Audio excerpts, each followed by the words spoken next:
a couple updates here. This is over the summer term. A lot of you mentioned that.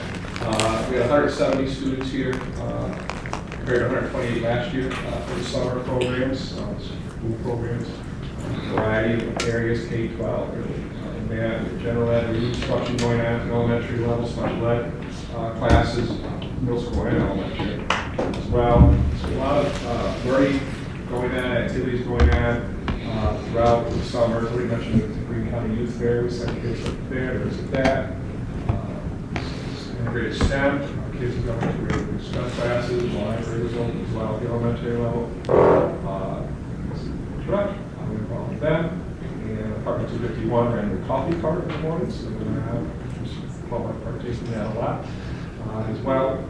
Did some other jobs. We had one student out of that room, I think one working in food service this summer, food service department as well. And we're looking to continue that in the school year. So, partnership with the ag classes kind of going through the summer to take care of the chickens, other things outside. We had 12 students after credit recovery. So, just again, opening school the week before, as you know, this all happened in September. New teacher orientation will happen those first couple of days that week of August. The Lakes team will be meeting that week as well to finalize building level annual targets and action steps and strategies, align with board priorities, etc. The week of opening after Labor Day, right before for the conference days for staff, you pretty much almost all working in getting ready for the kids. And then, as a reminder, too, the fall sports contest kicking in week 2, first week. So. And then just upcoming performance is what we're going to be aiming for this year to reach our 2025 goals. And we've seen these before we've close to, if not at least 3/4 of our kids reading and math, grade levels. So, as I mentioned in our elementary classes, we're talking 2, maybe 3 kids per classroom, more than we have currently. All our kids do involved in these 3 research projects each year. A lot of them are there already. Teacher work. The teacher leaders will be working on with their colleagues, updating and revising our curriculum maps, and putting them up on one integrated platform so it's accessible to all those teachers. We're going to start, make standards and continue to work our way down. So there's unit plans, and then they can place their lesson plans there, resources, materials, etc. So it's accessible to colleagues, So divvy up the work, if you will, a little bit. It should be on elementary level. One-shot place to get all the curriculum materials and lesson plans. That's going to start. We'll start this year.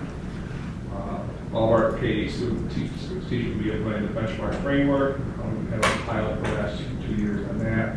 K6 will be implementing spring math. All K6. I think it's spring math.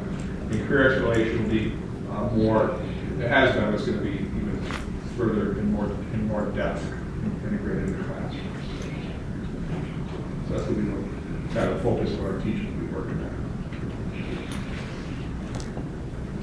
Community, capital project, of course, restart planning for school outreach, and also looking for ways to expand beyond school hours and family families. So the work we're going to be concentrating on as outreach to the community. And just want to say good luck to Dr. Mercer, who's last at the end of this month, and also Nicole Lindemann, who we've done a week or 2 as well. So I miss them. I wish them all the best in their future.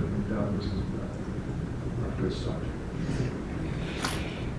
And the shout outs, a lot of custodial team shout out. Also want to shout out to clerical units because it's Christmas in July at the schools. Often, there's so much stuff coming in. Some days I couldn't even see across the office, the district office, so many boxes in there, and it gets dispersed. School clerical that have to get it to the teachers and all that. So a lot of that going on. Of course, just getting all their rosters ready and everything ready for teachers and students. It's a busy place in July and August in our schools, and a wonderful job with that. And then it's our summer term staff, all the teachers and aides and assistants who've been here the last 6 weeks working with kids. whether it's in the summer term, special ed classes, which actually doesn't end until tomorrow, the special ed summer classes going until tomorrow, the regular ed last week. And I did put up actually also our food service. We had summer meals going out, breakfast and lunch were being served up until last week as well. All the numbers for you from Mary next month's meeting, how many kids we serve breakfast and lunch free. Breakfast and lunch during the summer. So, shout outs to them. That's all I have. I have a question. Yep. I know last year we started to focus on absenteeism. Yep. How will discussions look this year on that topic and analyzing that data? That's going to continue. We did make some improvements at the elementary level, a little bit at the middle school. High school was looking good until June. You know, you look at that, and then June, seniors blew us out of the water for that. So that's going to be something we're going to, talk about, how do we improve, how do we keep seniors here in June, basically. So they would have seen improvement too. And what school personnel are involved in those discussions?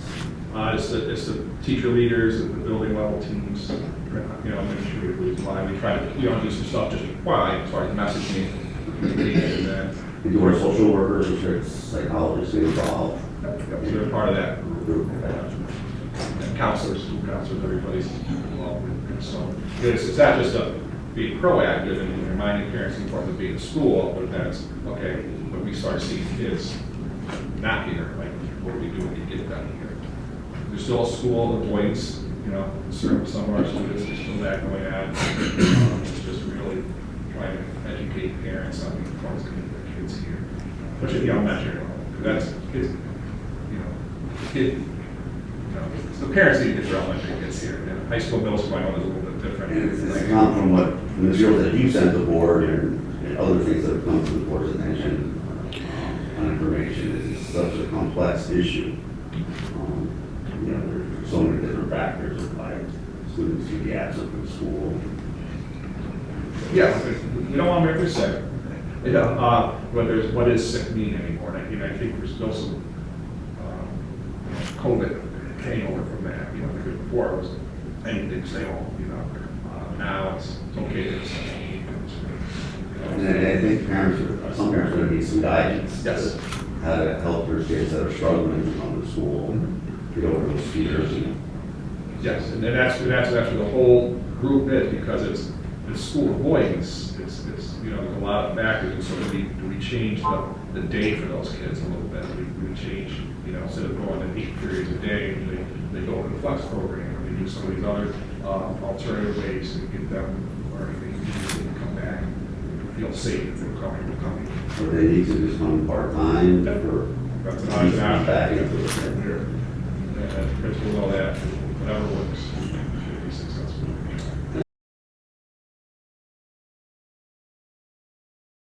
Okay, so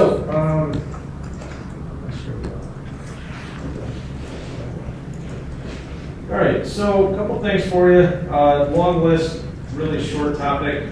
Equalization rates were published by the state. I provided those to you there. Again, I also just every year I like to put in what do they mean and how do you beat them. So, for example, Athens has a 93% equalization rate. What does that mean? It means if I live in the town and or village of Athens, my house is assessed at 93% of the value that it's likely to sell at. Those are rates set by the state. They go into our calculation of the tax rates, as do the assessment values that are provided to us by our local tax assessors, our local assessors. Okay, the tax rates have been calculated. You all send a warrant today. That information is provided to us, as well as the STAR application that I've submitted today. With the help of Marissa in the office. She did a great job in helping me with that. Any questions on equalization rates and tax rates? I just kind of want to ask a question on both of those because they do relate to one another. Okay. Capital reserve appropriation annually. I ask you to approve an appropriation. I always throw in the caveat that I'm not just going to go move money into a reserve without asking you. I just would like to have this formally, just because we need to have it.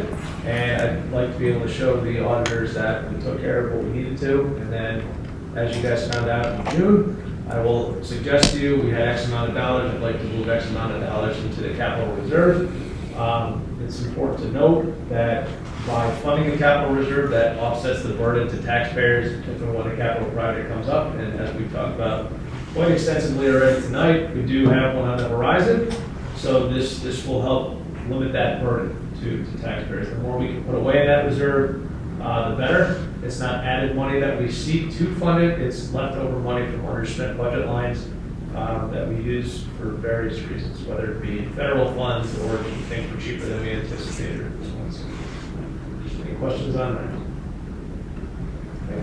Safety plans, I give the spiel every year. The district-wide safety plan is a public document. The building level emergency response plans, otherwise known as BORP, are not. Those are private documents that are for your eyes only.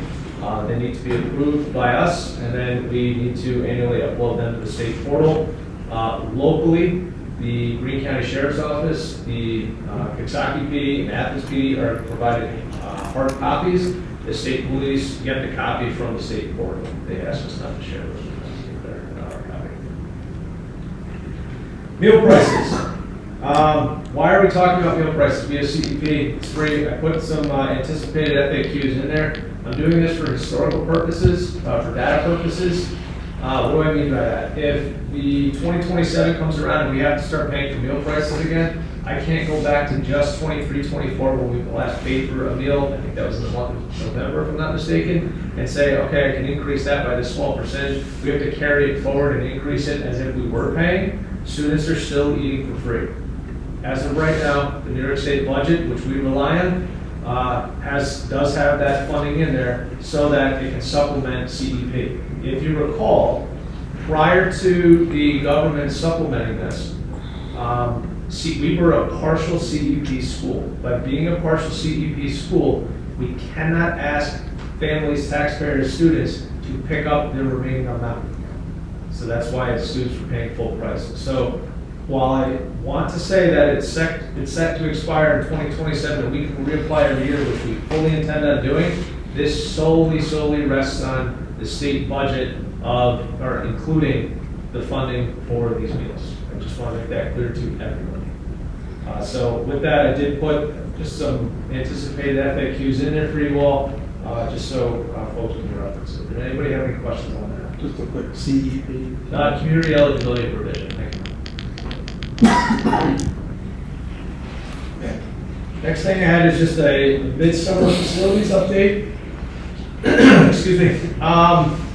The only change since I put this up there to now is the middle school play plaza is complete.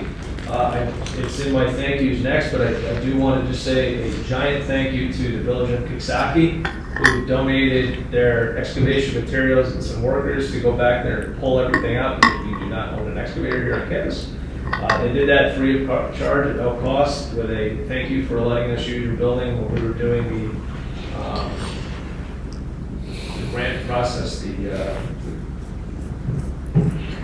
It was the committee I sat on. Downtown replay. No. Went to a bunch of meetings, but they would go make. They did that as a thank you for letting us use the space here at school. That's a good working relationship we have with them.